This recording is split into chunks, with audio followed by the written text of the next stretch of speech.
బుజ్జికి వాళ్ళ చెల్లి ఎంత వెతికినా సరే కనిపించకపోవటంతో చాలా అలిసిపోయి ఒక గుడి దగ్గరికి వచ్చి పడుకుంటూ ఉంటాడు. ఇంతలో వైశాలి వాళ్ళ అమ్మతో కలిపి హోమం అయితే జరిపిస్తూ ఉంటుంది. ఇంతలో ఆ హోమాన్ని పూర్తి చేసుకుంటూ పంతులు గారు అయితే, "అమ్మా, ఇంకా ఈ అమ్మాయికి అంతా శుభమే జరుగుతుందే తప్ప ఇక అపశకునాలు ఏమీ ఉండవు. మీరు క్షేమంగా ఉండొచ్చు" అని చెప్పేసి అయితే అంటూ తన మీద అక్షింతలు వేసి మరీ ఆశీర్వదిస్తూ ఉంటారు. అది చూసి అక్కడ ఉన్న వైశాలి అయితే చాలా సంతోషిస్తూ ఉంటుంది.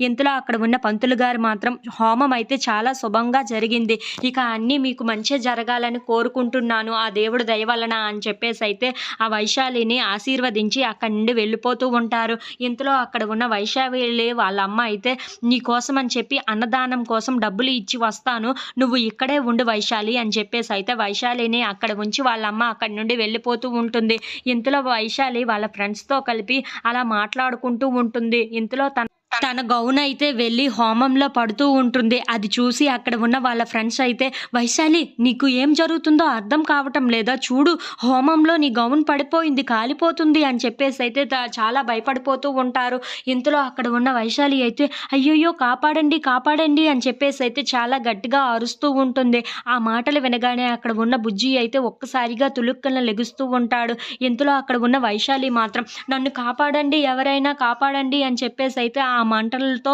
అలా కాలిపోతూ ఉంటుంది. ఇంతలో అక్కడ ఉన్న బుజ్జి ఒక్కసారిగా లెగిసి, "అయ్యో, కాలిపోతుందేంటి ఇలా" అని చెప్పేసి అయితే అనుకుంటూ తన దగ్గరికి వెళ్ళి ఆ మంటలను ఆర్పడానికి ట్రై చేస్తూ ఉంటాడు. ఇంతలో ఆ మంటలన్నీ ఆర్పేస్తూ, "ఏంటి ఇలా జరిగింది" అని చెప్పేసి అయితే అడుగుతూ ఉంటాడు. If you like this video